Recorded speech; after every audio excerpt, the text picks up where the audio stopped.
Ah, entre révolte et quête de sens, la racaille croise souvent la route des religions. Et si, derrière cette défiance, se cachait une soif de lumière?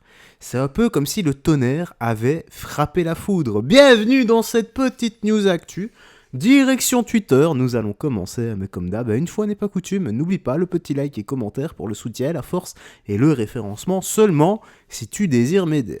Qu'est-ce que nous avons ici comme première actu? Eh bien, nous avons... Alors lui, il est en train de faire le tour absolument partout. Donc le TikToker, c'est...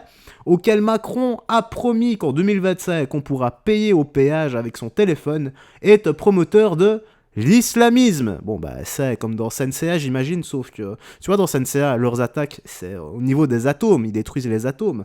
Bien, je pense que ça a fait pareil, mais avec son cerveau, tellement il s'est concentré.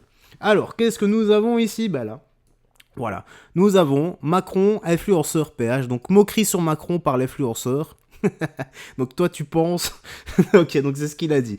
Bon, on va pas gâcher la surprise, nous allons l'écouter, je suis certain que les arguments sont en béton, surtout que j'ai lu les premiers mots, là, la première phrase, ça me semble épique. Allez, écoutons ça. Les paroles d'Allah. Y a pas un humain, il est venu, il a créé la Trinité. Je balance ça comme ça. Et toi, tu penses qu'il y a un nain qui est marié avec sa prof de français, qui dirige un pays qui fait la taille d'une chips, qui va venir modifier l'islam? Tiens, le fameux Coran, je finirai ma vidéo sur un petit verset, sourate 28, verset 5. Mais nous voulions favoriser ceux qui avaient été faibles sur terre et en faire des dirigeants. Bisous. Ok. J'ai un verset moi aussi, voilà, dans la Bible. Tu attends un enfant, ça sera un garçon, tu l'appelleras Ismaël, car l'Éternel t'a entendu dans ta détresse. Ton fils sera comme un âne sauvage. Lui, il s'opposera à tous et tous s'opposeront à lui, mais il assurera sa place en face de tous ses semblables. Bisous garçon, et que Jésus-Christ te bénisse. C'est quand même incroyable, le type voilà, fait des vidéos comme ça où il insulte ouvertement le président de la République française, Macron. Voilà. Et par la même occasion, bah, il balance que, limite, voilà, que...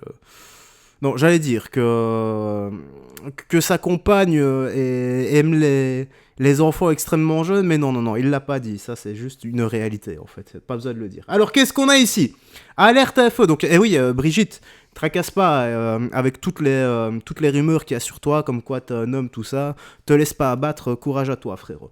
Alors, alerte info, réunion de la crise à Washington, Donald Trump convoque Elon Musk et son gouvernement après la vidéo tonitruante de Marianne James. Quel bande de cons. Hello les amis, je suis le mouvement parce que ça me parle énormément. Je quitte Twitter, enfin X Twitter. Ce n'est pas possible d'y rester. Alors oui, c'est vrai.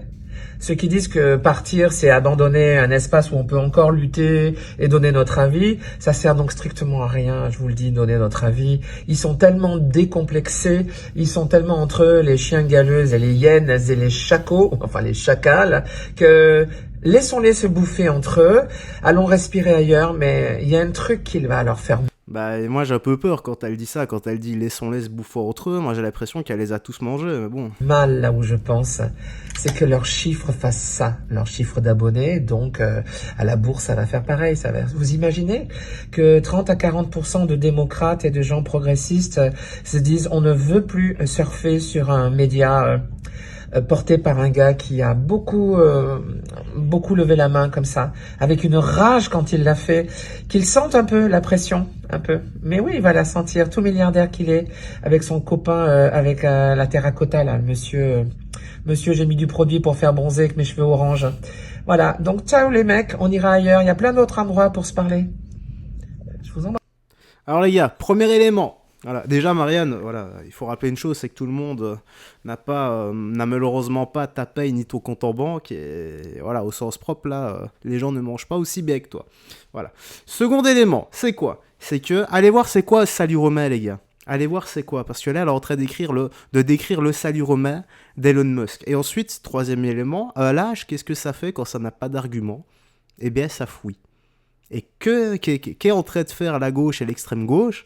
Eh bien, ils sont en train de fuir, car ce qui est en train de se passer, c'est que la liberté d'expression est trop compliquée à assumer pour eux. Ils n'ont pas l'habitude d'entendre des arguments et qui contre leur argument, tout simplement. Et c'est ça, normalement, la base d'un débat. C'est que tout le monde balance des arguments sur la table. Mais bon, voilà, c'est pour certaines personnes, c'est trop, et balancer des arguments en restant poli et droit et juste, voilà, de vrais arguments, fait de toi raciste, facho, et je ne sais quoi. Donc, voilà, moi, je rappelle une chose, hein, c'est que moi, c'est impossible que je sois facho, vu que mes grands-parents ont traversé la Méditerranée à la nage, les gars. Et ils ont souffert, voilà, ils ont souffert. Et par leur biais, je souffre également. Donc, vous devrez vous excuser envers ma personne. Moi qui me considère comme une femme italienne non binaire. Voilà. Oui, une femme italienne, pas italienne. Moi, je mélange tout ici.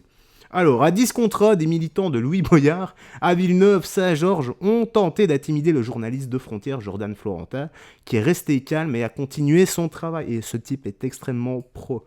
Franchement, bravo, hein, mec. Hey, tu me traites d'extrémiste maintenant, c'est plus antisémite? Parce que tu reconnais que t'es antisémite. Toutes tes références sont antisémites. Bruno Camus, Jean-Marie Le Pen, André Dufresne, tous les anciens Waffen-SS que tu... Attends, Éric Zemmour, t'as entendu ce qu'il a dit sur les juifs ashkénazes, non? Synagogue de la Victoire, t'étais pas là? Monsieur, là vous donnez raison à Éric Zemmour. Ok. Il a raison quand il dénonce les musulmans, mais il n'a pas raison quand il dit que les juifs ashkénazes posaient des problèmes en France. Il n'a pas raison sur ça. Les gens violents comme vous, les gens agressifs. Violent, moi j'ai touché qui? C'est toi qui m'as poussé tout à l'heure. Tu sais, l'autre jour t'as coupé. Aujourd'hui on filme. Hey, tu me traites d'extrémiste maintenant, c'est plus antisémite? Ce serait intéressant d'avoir toute la séquence, parce que là, évidemment, on voit quoi? On voit juste deux personnes qui essaient d'un peu débattre. Bon, le débat est un peu houleux, et ça tourne toujours, en fait, c'est toujours les mêmes sujets. Ouais, t'es raciste, t'es extrémiste, t'es antisémiste, blablabla. C'est tout le temps la même chose, et... Bon, je vois pas pourquoi ils disent à 10 contre 1, là, parce que j'en entendais que 7 ou 8, voilà, parce que là, c'est exagéré. 7 ou 8, c'est pas 10 contre 1, les gars, voilà. Bon, Rima Hassan, qu'est-ce qu'on a là? Oh là là là là. Bon, écoute, que fait Rima Hassan en France si elle considère qu'elle n'est chez elle qu'en Algérie? Elle considère simplement son compte en banque, les gars. Je pense que ce n'est que ça. Bon, je baisse un peu parce qu'on sait jamais s'il y a des droits d'auteur, donc écoutons ça. Et ça restera à tout jamais, dans nos cœurs, la Mecque des révolutionnaires, de la liberté. Bon, je pense pas qu'il y ait droit d'auteur. Moi, j'étais étonnée qu'on me demande pourquoi l'Algérie. C'est une question presque on se pose pas quand on est, je crois, d'origine palestinienne. Il y a une évidence à venir dans ce pays. Et voilà, j'y ai trouvé ce que je peux pas encore embrasser chez moi. Et je vais pleurer. Mais c'est un peu ça. Je trouve en Algérie un deuxième chez moi, vu que je n'ai pas encore la possibilité d'aller vraiment chez moi. Waouh, voilà, vous avez réussi à nous faire pleurer. Inch'Allah. Et ça restera à tout jamais, Est-ce qu'il faut vraiment répondre à ça, les gars? Vous savez pertinemment pourquoi ces gens-là restent. Simplement parce que, comme ils ne font rien, et qu'ils ne savent rien faire de leurs 10 doigts, et de leurs 2 mains, ils vivent simplement grâce au peuple, en ne foutant rien, en se faisant des milliers d'euros sur le dos du contribuable. Et je rappelle, avec ces personnes-là, on aura une retraite totalement dorée, alors que nous, on galérera avec 1004, 1005 de retraite. C'est la réalité. Et qu'est-ce qu'on a ici? On va finir par le bouquet final, les gars.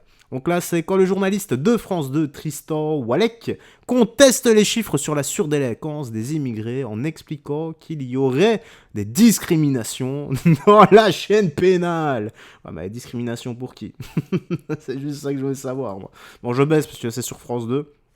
Et on va éviter toute sanction de droit d'auteur. Écoutons ça. Il y a 1,4% des personnes sous OQTF qui ont été condamnées pour un crime ou pour un délit. Ça veut donc dire que 98,6% n'ont jamais été condamnés par la justice. C'est pas forcément... Mais vous vous trompez, vous vous trompez. L'OQTF n'est pas prise en fonction d'un trouble à l'ordre public. L'OQTF, c'est simplement une décision qui constate l'irrégularité d'un individu sur le territoire français. Ça n'a rien à voir. Ça n'a rien à voir. Malheureusement, il y a une corrélation. On fait souvent le lien dans les discours politiques et certains discours médiatiques également, un lien entre OQTF et insécurité, non? Non, on fait un lien entre un désordre migratoire, une immigration qui n'est pas maîtrisée, et la surreprésentation des étrangers. Quand on regarde le poids de la population des étrangers en France, autour de 7%, par exemple, le vol de voiture, le cambriolage. Cambriolage, c'est 38% qui sont commis par des étrangers. Vol de voiture, 40%. Encore une fois, il Qu'en y a tout un tas de biais. Non, mais- Il peut y avoir des discriminations Non, dans la chaîne pénale. Alors, ça a été, si, Attendez, vraiment. vous dites qu'il y Non, a mais des... c'est- Attendez, non, mais ça vous a êtes été en étudié, train- ça a été étudié par Vous êtes par en des train de- chercheurs, attendez, par attendez. exemple. Vous êtes en train de dire qu'il y a des discriminations dans la chaîne pénale. C'est-à-dire que nos magistrats jugeraient C'est plus pas moi- durement c'est pas moi qui le dis, ce les sont étrangers des que les chercheurs nationaux. qui sont arrivés à ces conclusions-là. Et par exemple, le CEPI, donc qui est le Centre d'études prospectives et d'information internationale, un centre sérieux qui dépend de Matignon, a expliqué que les études concluaient unanimement à l'absence d'impact de l'immigration sur la délinquance. Eh bien, la réalité dément cette étude. Et cette réalité, ces chiffres, la préfecture de police de Paris, pour ce qui concerne Ce sont des chercheurs qui travaillent pour la Matignon, préfecture, qui la concluent préfecture à de ça. police de Paris, mais aussi la préfecture, l'ensemble des préfectures et les chiffres que je tiens à votre disposition permettent d'affirmer un certain nombre de points. C'est une réalité. Voilà. Tu vois un peu, là, quand tu regardes, c'était quoi l'émission, là, encore? C'est The Voice, là, où ils doivent se retourner, où t'appuies sur le bouton et que ça se retourne, voilà. Là.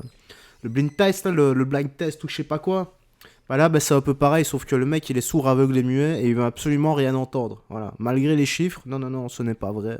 C'est pas comme ça que ça se passe. Voilà. C'est en gros ça. Qu'est-ce que tu veux faire? Voilà. C'est... Un mec qui écoute, mais qui ne veut pas entendre, il sera sourd. Un mec qui voit, mais qui ne veut pas voir, sera aveugle. Et un mec qui sait des choses et qui ne veut pas parler, sera muet. Voilà. C'est un peu comme les trois sages, tu vois. Il a tout vécu, il a tout entendu, mais il se rappelle de rien. Voilà, il a tout dit, mais il se rappelle de rien du tout. Bref, c'est là-dessus qu'on va conclure. Tu me dis toi dans l'espace commentaire ce que t'en as pensé. Moi, j'ai rien d'autre à ajouter. Prends bien soin de toi, des gens que tu aimes, et surtout, on se dit à la prochaine pour d'autres vidéos. Bye bye, faites très attention à toi, et surtout, que Jésus-Christ te bénisse. Ciao, ciao.